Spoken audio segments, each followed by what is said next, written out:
Hello friends, welcome back to cinema secrets. இன்னைக்கு இந்த வீடியோவில் பேச போகிறது ரொம்ப இன்ட்ரெஸ்டிங்கான ஒரு மேட்டர் நண்பர்களே. ஒரு யதார்த்தமான ஒரு விஷயம் அப்படின்ற மாதிரி சொல்லலாம். அது என்ன மேட்டர் அப்படின்ற மாதிரி பார்த்தீங்கன்னா, இப்போ யூடியூபை திறந்தாலே ஏகப்பட்ட பேர் நம்ம தமிழ் சினிமாவை குறையா பேசிக்கிட்டு இருப்பாங்க, இன்க்ளூடிங் மீ அப்படின்ற மாதிரி கூட சொல்லலாம். அதாவது நான் எந்த கேட்டகரியில் பேசுவேன் அப்படின்ற மாதிரி பார்த்தீங்கன்னா, ஒரு சில நடிகர்கள் ஒரு சில தற்குறியான வேலையை பார்ப்பாங்க, ரசிகர்களை அப்பட்டமாக ஏமாத்துறதுக்கு அப்படின்ற மாதிரி தான் நல்லாவே தெரியும். இருந்தாலும் ரசிகர்கள் மூடத்தனமாக முட்டாள்தனமாக அவங்கள ஃபாலோ பண்ணிக்கிட்டே இருப்பாங்க. ஸோ இதெல்லாம் ஃபாலோ பண்ணாதீங்கடா, இவங்க வேலையை பார்க்கட்டும், நீ உங்கள் வேலையை பாரு அப்படின்ற மாதிரி கொஞ்சம் அவங்கள கழுத்தாமட்டையிலே அடித்து துரத்தி விடுறதுக்கான வேலையை நான் கொஞ்சம் கொஞ்சம் பார்ப்பேன்.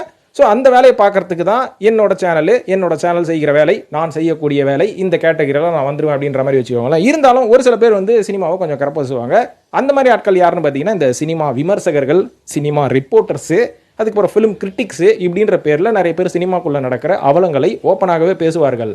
இதையும் தாண்டி இன்னொரு மூணாவது கேட்டகரி ஒன்று இருக்குது. அது என்ன கேட்டகரி அப்படின்ற மாதிரி பார்த்தீங்கன்னா, சினிமாவில் ஒரு நடிகராகவோ ஒரு தயாரிப்பாளராகவோ ஒரு இயக்குனராகவோ உள்ள வந்து கொஞ்ச காலம் சினிமாவில் நல்லா ஓட்டிக்கிட்டு அதுக்கப்புறம் அவங்க தோல்வி அடைந்து சினிமாவில் பெருசாக சாதிக்க முடியாத காரணத்தினால அந்த சினிமாவே வந்து யூடியூப்ல மைக்கு கிடைச்ச உடனே கீழே கீழ்ச்சின்னு இருப்பாங்க. இது வந்து பார்க்கறதுக்கு எப்படி தெரியுங்களா இருக்குது?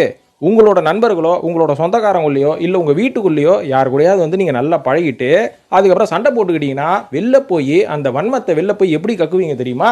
இவன் இப்பேற்பட்ட ஆளு, எங்கள் அப்பா அப்பேற்பட்ட ஆளு, என் சொந்தக்காரன் இப்பேற்பட்ட ஆளு அப்படின்ற மாதிரி உங்க கூட பழகி நேர்மையாக உங்க கூட வந்து சில விஷயங்களை வந்து அவன் ஷேர் பண்ணியிருப்பான் பாருங்க, அவனை பற்றி போட்டு உடைக்கிறது. இந்த வேலைக்கு என்ன பேர் வைக்கிறது அப்படின்றது எனக்கு தெரியல. நீங்கள் ஏதாவது பேர் வச்சிங்கன்னா கமெண்ட்டில் போடுங்க. ஸோ அந்த மாதிரி வேலையை பார்த்தா ஒரு சில ஆட்கள் வந்து இன்றைக்கி சோஷியல் மீடியாவில் குறிப்பாக யூடியூப்பில் கதறுன்னு கதறினுக்கிறாங்க. இவங்கெல்லாம் யார், இவங்க பின்னணி என்ன, இவங்க கதறத்துக்கான பின்னணி என்ன அப்படின்றத பற்றி நம்ம தெள்ள தெளிவாக பேச போகிறோம். இப்போ வாங்க அந்த வீடியோவில் போவோம். எந்த வீடியோவில் போவோம்? இந்த வீடியோவிலே போவோம் வாங்கலாம். இந்த லிஸ்ட்டில் முதலாவது நான் யாரை வச்சு ஆரம்பிச்சிடலான்னு பார்க்குறேன்னு பார்த்தீங்கன்னா, பீச்சாங்கை கார்த்திக்னு ஒரு நடிகர் இருக்கார் பார்த்தீங்களா, அவர் RS கார்த்திக் அப்படின்ற மாதிரி சொல்லுவாங்க. ஆனால் சினிமா உள்ள இவரோட பேர் பீச்சாங்கை அப்படின்ற மாதிரி சொல்லலாம். ஏன்னு பார்த்தீங்கன்னா, இவர் ஆரம்பத்தில் தமிழ் சினிமாவில் நிறைய சின்ன சின்ன கதாபாத்திரங்கள், அதுக்கப்புறம் ஹீரோட ஃப்ரெண்டு இப்படிலாம் நடிச்சிட்டு வந்ததுக்கப்புறம் ஒரு காலகட்டத்துக்கு மேலே நம்ம ஹீரோ அவதாரம் எடுப்போம் அப்படின்ற மாதிரி ஒரு முடிவு பண்ணது தான். இது சரியா தப்பா அப்படின்றது அவர் தான் யோசிச்சிருக்கணும், நம்ம யோசிக்க முடியாது. இந்த மாதிரி யோசிச்சு ஒரு வித்தியாசமான கதைக்களம் கொண்ட ஒரு படத்தில் நடிக்க ஆரம்பிச்சாரு. அந்த படத்தின் பெயர் தான் 2017 ரிலீஸ் ஆன பீச்சாங்கை அப்படின்ற ஒரு படம். இந்த படம் கண்டென்ட் வைஸ் பார்த்தீங்கன்னா ரொம்ப இன்ட்ரெஸ்டிங்கான கண்டென்ட் தான். ஒரு வித்தியாசமான கண்டென்ட் வச்சுக்கோங்களேன். ஏலியன் ஹேண்ட் சிண்ட்ரோம் அப்படின்ற ஒரு சிண்ட்ரோமை பயன்படுத்தி இந்த மாதிரி ஏலியன் ஹேண்ட் சிண்ட்ரோம் வந்துருச்சுன்னா ஒரு இளைஞன் எப்படி கஷ்டப்படுவான், எதில் சாப்பிட்றது எதில் கழுவுறது அப்படின்ற மாதிரி ஒரு குழப்பத்தோடு இந்த படம் போவோம். ஆனால் பார்க்கறதுக்கு கொஞ்சம் வித்தியாசமாக தான் இருக்கும். இந்த படத்தின் இயக்குனர் அசோக். ஸோ ஆக்சுவலாக பார்த்தீங்கன்னா இந்த படத்தோட கண்டென்ட் ஒரு ஷார்ட் ஃபிலிமோட கண்டென்ட். ஷார்ட் ஃபிலிம் எடுக்கிறதுக்கு நல்லாவே யூஸ் பண்ணுற ஒரு கண்டென்ட். ஆனால் இதை வச்சு இவங்க பெருசாக ஃபிலிம் எடுத்தாங்க பார்த்தீங்களா, இது தப்புன்னு சொல்ல முடியாது. ஆனால் எப்படியும் இந்த படம் கிரிட்டிக்காக நல்ல பேர் வாங்குச்சு.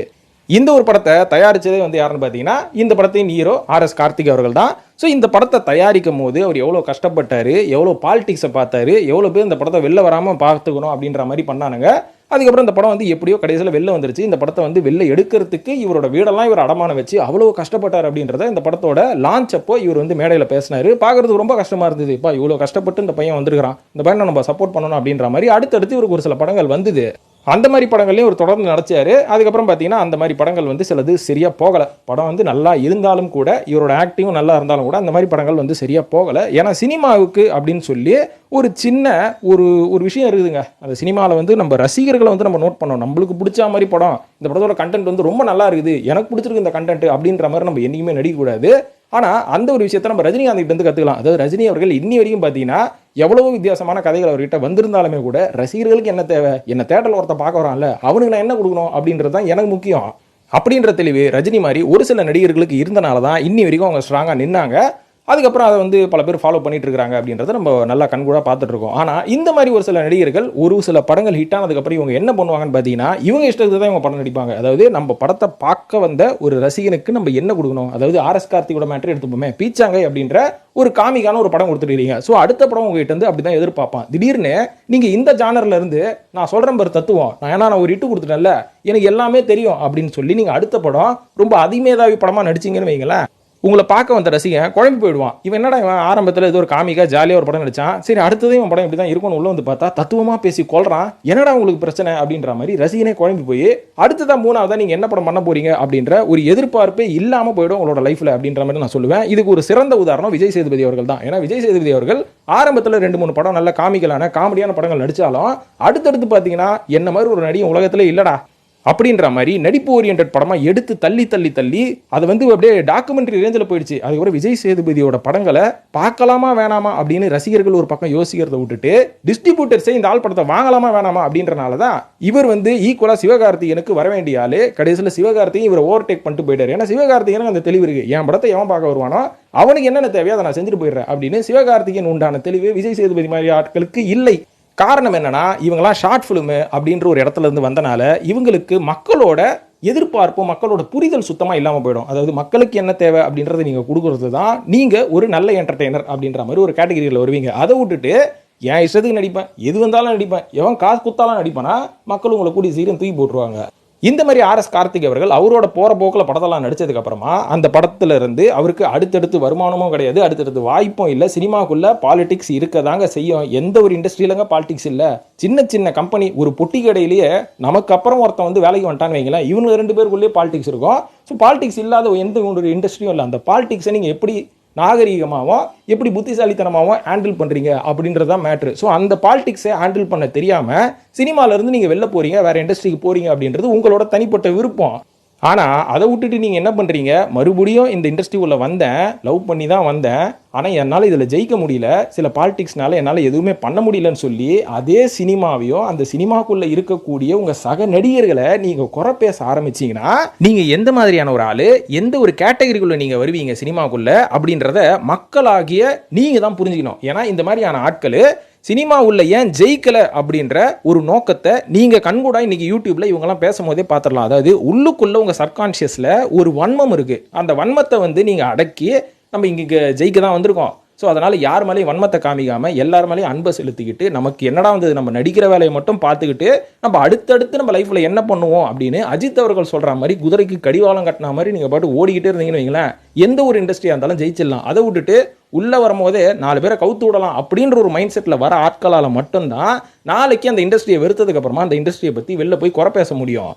ஸோ அந்த மாதிரி கேட்டகரியில் தான் ஆர்எஸ் கார்த்தி அவர்களையும் நான் வைப்பேன் அப்படின்ற மாதிரி சொல்லுவேன். ஏன்னா ஒரு இண்டஸ்ட்ரிக்குள்ளே நீங்கள் வரீங்க, அந்த இண்டஸ்ட்ரியில் நீங்கள் ஜெயிக்கணும்னு நினைக்கிறீங்க, உங்களால் ஜெயிக்க முடியாததுக்கு காரணம் நீங்களே தான். ஏன்னா 1008 பாலிடிக்ஸ் வெளில நடந்தாலும் அதை எப்படி நீங்கள் ஓவர் கம் பண்ணி வரீங்க அப்படின்றது தான் உங்களோட திறமை. வெறும் வந்தமா நடிச்சமா போனோமா அப்படின்ற ஒரு இன்டென்ஷனோட நீங்கள் வரீங்கன்னா உங்களுக்கு காம்படிஷன் லட்சக்கணக்கில் சினிமாவில் இருக்கான். அதை தாண்டி நீ சினிமாவில் என்ன பண்ண போகிற அப்படின்றது தான் உன்னோட தனித்திறமையை.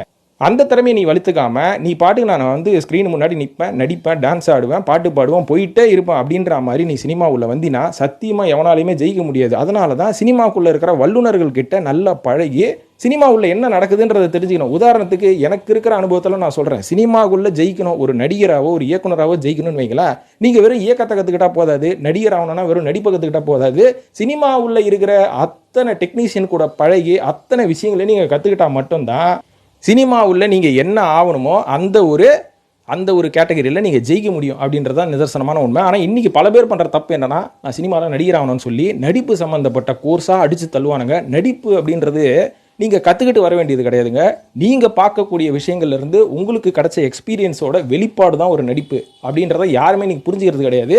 அந்த மாதிரி தோற்று போன நடிகர்கள், அந்த மாதிரி ஆட்கள் தான் இன்றைக்கி வெளில வந்து கூவிட்டு இருக்காங்க. அதில் ஆர்எஸ் கார்த்தி அவர்களும் விதிவிலக்கல்ல நண்பர்களே. இந்த லிஸ்ட்டில் 2ஆவதாக சொல்ல போகிறது ப்ளூ சட்டை மாறன் என்கிற இளமாறன். இல்லை, இளமாறன் என்கிற ப்ளூ சட்டை மாறன் நமக்கெல்லாம் தெரிஞ்ச வரைக்கும் இவர் ஒரு யூடியூபர். ஸோ இவருக்கு எந்த படம் வந்தாலும் கிழிகிற ஒரு ஆள் அப்படின்ற மாதிரி தான் நம்மளுக்கு தெரியும்ல. இவரோட பின்னணி எப்பேற்பட்ட பின்னணி தெரியுமா? இவரோட பின்னணியும் ஒரு சினிமா பின்னணி தான். இவர் சினிமாவில் செய்யாத வேலையே இல்லை அப்படின்ற மாதிரி சொல்லலாம். நல்ல வகையில் தாங்க சொல்கிறேன், தப்பாக எதுவும் சொல்லலை. ஏன்னு பார்த்தீங்கன்னா பேசிக்கலி இவர் வந்து ஸ்கூல் படிப்பு படிக்கும் போதே இவருக்கு படிப்பு ஏறலையாம். ஸோ படிப்பு ஏறாத காரணத்தினால படிப்பே தேவையில்லாத எந்த வேலைக்கு போகலாம், ஒன்று அரசியலுக்கு போகலாம், இல்லை சினிமாவுக்கு போகலாம். அரசியலுக்கெல்லாம் போனால் செருப்படி வாங்கணும், சினிமாக்கே போயிடலாம் அப்படின்ற மாதிரி சினிமாவுக்கு போயிருக்கிறாரு. சினிமா உள்ள வரும்போது இவரோட சித்தாந்தம் என்னன்னா, ஒரு ஏத்திஸ்ட், எனக்கு வந்து கடவுள் நம்பிக்கை இல்லை, அதுக்கப்புறம் கடவுள் நம்பிக்கை இல்லைனா அப்படின்ற மாதிரி கூட பரவாயில்ல, அதுக்கப்புறம் எதுலையுமே எனக்கு நம்பிக்கை இல்லை, என் மேலே எனக்கு நம்பிக்கை இல்லை அப்படின்ற மாதிரி உள்ள வந்து ஒரு ஆள். ஸோ வரும்போது இவர் என்ன பண்ணாருன்னு பார்த்தீங்கன்னா, இவரோட மாமா தான் வந்து சினிமாவில் டிஸ்ட்ரிபியூஷன் கம்பெனி நடத்திட்டு இருந்தாராம், மதுரையில் நடத்திட்டு இருந்தாராம். அந்த இடத்துல போய் அவர் கூட போய் வேலை பார்த்துருக்காரு 15வது வயசுலேயே. அதுக்கப்புறம் கொஞ்சம் காலத்தில் டிஸ்ட்ரிபியூஷன் பற்றி கற்றுக்கிட்டு அதுக்கப்புறம் இவரோட தம்பிங்கெல்லாம் சேர்ந்து பிஸ்னஸ் ஆரம்பிச்சிருக்கிறாங்க. நிறைய படங்கள் வந்து வாங்கி விற்றுருக்காங்க, அதில் கொஞ்சம் லாபம் பார்த்துருக்காங்க. அதுக்கப்புறம் பார்த்தீங்கன்னா சினிமாவில் இன்னும் டெப்த்தாக போகணும்னு சொல்லி வேலு, லிங்கா, சேவல் போன்ற படங்களெல்லாம் இவர் ஒர்க் பண்ணியிருக்காரு. குறிப்பாக வந்து இயக்குனர் ஹரி கூட நிறைய படங்கள் ஒர்க் பண்ணியிருக்காரு. அதுக்கப்புறம் உதவி இயக்குனராக கிட்டத்தட்ட 23 படங்கள் ஒர்க் பண்ணியிருக்காரு. ஒரு சில நடிகர்களுக்கு இவர் வந்து மேனேஜருக்கு அசிஸ்டண்ட்டாக ஒர்க் பண்ணியிருக்காரு. அதனால் இவருக்கு சினிமாவை பற்றி கொஞ்சம் நாலேஜ் இருக்கிறதுக்கான வாய்ப்புகள் நிறையவே இருக்குதுன்னு வச்சுக்கோங்க. ஸோ இந்த நாலேஜை வச்சு இவர் வந்து என்ன பண்ணலாம், அடுத்தது ஒரு படம் எடுக்கலாம், அடுத்தது ஒரு ப்ரொடியூசரை போய் பிடிச்சி ஒரு படத்தை இயக்கலாம் அப்படின்ற ஒரு ரூட்டுக்கு இவர் போல. அதுக்கு பதிலாக இவரோட ரூட் வந்து எங்கே டேர்ன் ஆகுது அப்படின்ற மாதிரி பார்த்தீங்கன்னா, இவர் வந்து ஒரு சினிமா நடிகரோட மேனேஜர்கிட்ட அசிஸ்டண்ட்டாக ஒரு உதவியாளராக பணிபுரியும் போது என்ன ஆச்சுன்னு பார்த்தீங்கன்னா, அந்த நடிகர் வந்து ஒரு டப்பா படம் நடிச்சிருக்காரு. இந்த டப்பா படத்தை வந்து சத்தியமாக தேட்டரில் வந்து எவனுமே போய் பார்க்க மாட்டான். அதனால் இந்த நடிகர் என்ன பண்ணியிருக்காரு, அந்த மேனேஜர்கிட்ட கொஞ்சம் காசை கொடுத்து இருக்கிற எல்லா ரிப்போர்ட்டருக்கும் காசை கொடுத்து அமிக்கி இவங்க எல்லாரையுமே இந்த படம் நல்லா இருக்குன்னு சொல்லவை, அப்போ தான் எல்லாரும் தேட்டருக்கு வருவாங்க அப்படின்னு சொல்லி ஃபேக்காக வந்து ஒரு பப்ளிசிட்டி பண்ணியிருக்காங்க. அதுக்கேற்ற மாதிரி தேட்டரில் வந்து அந்த படம் வந்து ஹிட் அடிச்சிருச்சு. ஆனால் பார்க்கறதுக்கு டப்பா படம் தான் இது. இதை பார்த்த உடனே இவருக்கு மூளை வேலை செஞ்சிருக்குது. இந்த மாதிரி எல்லாம் வந்து பித்தலாட்டம் பண்ணுறாங்கல்ல சினிமாவில், நம்ம நேர்மையாக இருப்போமா, இதுக்காகவே நம்ம வந்து நிறைய கெட்ட படங்களை நம்ம வந்து விமர்சனம் பண்ணுவோம், நல்ல படங்களை ஆதரிப்போம் அப்படின்னு சொல்லி ஒரு யூடியூப் சேனல் இவர் ஆரம்பிச்சிருக்காரு. ஆனால் அந்த யூடியூப் சேனலில் இவர் என்ன பண்ணியிருக்காருன்னா, நல்ல படங்கள்லையும் கேவலமாக விசாரிக்கிறதுன்ற பாருங்க, விமர்சனம் பண்ணுறது, கெட்ட படங்களை கழுவி ஊற்றுறது அப்படின்ற மாதிரி தான் இவர் ஆரம்பித்தார். ஸோ இவரால் நிறைய நல்ல படங்கள் வெளில வந்து ஓடாமல் போனதுக்கு இவர் ஒரு முக்கியமான காரணம். அது மட்டும் இல்லாமல் ஒரு படத்தை நம்பி எத்தனையோ டெக்னீஷியன்ஸ் இருக்காங்க, ஒரு படத்தை நம்பி எவ்வளோ பேர் வேலை பார்த்துருக்காங்க, அவனோட குடும்பம் இருக்குது, அவனோட குழந்தை குட்டிங்க இருக்குது அப்படின்னு கொஞ்சம் கூட எத்திக்ஸாக ஒரு லாஜிக் இல்லாமல் இவர் வந்து வெளில கம்யூனிஸ்ட்னு சொல்லுகிறாரு. ஆனால் இவரோட விமர்சனத்தினால எத்தனை பேரோட குடும்பம், சினிமா குடும்பம் அழிஞ்சிருக்கு அப்படின்றது லிஸ்ட் எடுத்து பார்த்தா மட்டும்தான் தெரியும். இதன் காரணமாகத்தான் ப்ளூ சட்டை மாறின அங்கங்கே எல்லாரும் எதிர்க்க ஆரம்பிக்கிறாங்க. இதை சொல்லும் போது ஒரு சில பேர் என்ன சொல்லுவாங்கன்னு பார்த்தீங்கன்னா, ஆமாங்க நல்ல படங்களை ஒரு நல்லா தானே விமர்சிக்கிறாரு அப்படின்ற மாதிரி கேட்டிங்கன்னா, அவர் எந்த மாதிரி படங்களை விமர்சிக்கிறாரு, நல்ல ரிவ்யூ கொடுக்குறாரு அப்படின்ற மாதிரி பார்த்தீங்கன்னா, நிறைய கம்யூனிசம் சேர்ந்த படம், கம்யூனிசத்தை பற்றி நிறைய எடுத்து சொல்லுவாங்க பார்த்தீங்களா, இந்த படத்துக்கு வந்து ஒரு நிறைய ஆதரவு கொடுப்பாரு. குறிப்பாக இந்த கம்யூனிஸ்ட் ஸ்டேட்னு சொல்லக்கூடிய மலையாள படங்கள், கேரளாவில் வரக்கூடிய மலையாள படங்கள், ஏகப்பட்ட படங்களுக்கு இவர் பாசிட்டிவ் ரிவ்யூ கொடுப்பாரு. எனக்கே மலையாள படங்கள் நிறைய பிடிக்கும். அதனால் நான் மலையாள படங்களை நான் நெகட்டிவாக விமர்சனம் நான் விரும்பலை. நிறைய மலையாள படங்களை நானே ரசிப்பேன். ஆனால் அது மட்டும்தான் நல்ல படம் அப்படின்ற மாதிரி நம்ம விமர்சனம் கொடுக்கறது ரொம்ப ரொம்ப தப்பு. ஏன்னா மலையாள படம் மாதிரி ஒரு படத்தை நீங்கள் தமிழில் எடுக்கணும்னு அவசியம் கிடையாதுங்க. மலையாள படத்தையே ஃபேன்ஸ் பார்த்துட்டு போயிடுவாங்க. அதே மாதிரி ஒரு மாஸ் மசாலா படம் பார்க்கணுன்னா ஃபேன்ஸ் எங்கே போவாங்க, தெலுங்குக்கு போவாங்க. மிக்சடாக ஒரு ஜாலியான ஒரு ஹீரோயிக் படம் பார்க்கணுன்னா தமிழுக்கு வருவாங்க. ஒரு நல்ல யதார்த்தமான படம் பார்க்கணுன்னா மலையாளத்துக்கு போவாங்க. நீங்கள் மலையாள ஸ்டைலில் தமிழ் எடுக்கிற, தமிழ் ஸ்டைலில் ஆந்திராவில் எடுக்கிற, ஆந்திரா ஸ்டைலில் மறுபடியும் மலையாளத்துக்கே வர, இப்படி போட்டு இயக்குநர்கள் குழப்பறனால தான் மக்களே குழம்பி கிடக்கிறான். உதாரணத்துக்கு பிரியாணி சாப்பிட்ணுன்னா பிரியாணி கடைக்கு தான் போவேன். அதை விட்டுட்டு சரவண பவனில் போய் எனக்கு பிரியாணி தான் வேணும் அப்படின்ற மாதிரி கேட்குறது எந்த லாஜிக்கு? அந்த மாதிரி தான் இன்றைக்கி எல்லாருமே எல்லா இண்டஸ்ட்ரியிலையும் உட்காந்துக்கிட்டு எனக்கு இப்பேற்பட்ட படம் தான் வேணும், அப்பேற்பட்ட படம் வந்தால் மட்டும் தான் நான் தேட்டரில் போய் பார்ப்பேன் அப்படின்ற மாதிரி குழம்பி கிடக்கிறானுங்க. அதுக்கு முக்கியமான காரணம் இந்த ப்ளூ சட்டை மாறன் மாதிரி ஆட்கள் இந்த மாதிரியான ரிவ்யூ போட்டு எல்லாரையும் சாவடிக்கிறது தான்.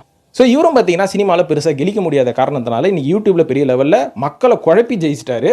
ஸோ அதனால் இவரும் வந்து ஒரு சக்ஸஸ்ஃபுல்லான ஒரு ஆள் அப்படின்ற மாதிரி சொல்ல முடியாது. சினிமாவை வெறுத்த காரணத்தினால் சினிமா மேலே இவ்வளோ வன்மத்தை கொட்டி சினிமாவில் இருக்கக்கூடிய அத்தனை டெக்னீஷியன்ஸையும் வாழ்வாதாரம் இல்லாமல் பண்ணுறது நம்ம ப்ளூ சட்டை மாறன் அவர்களோட ஹாபி அப்படின்ற மாதிரி சொல்லிட்டு போகலாம் நண்பர்களே. இந்த கேட்டகரியில் மூன்றாவதாக சொல்ல போகிறது பைல்வான் ரங்கநாதன் அவர்கள். இவர் வந்து ஒரு ஜேர்னலிஸ்ட்டாக இருந்து நடிகராக மாறி அப்புறம் காமெடியனாக மாறி நிறைய படங்களில் விவேக் கவுண்டமணி கூடலாம் சேர்ந்து நடிச்சிருப்பார். இவரோட காமெடிலாம் ரசிக்கும் தன்மையாகத்தான் இருக்கும். தூத்துக்குடியில் 1944 பிறந்தவருக்கு பைல்வான்ற பேர் எப்படி வந்ததுன்னு பார்த்தீங்கன்னா, எம்ஜிஆர் அவர்கள் தான் அந்த பேரை கொடுத்துருக்காரு. அந்த காலகட்டத்தில் மிஸ்டர் சென்னை டைட்டில்லாம் வின் பண்ணவருங்க இவர்.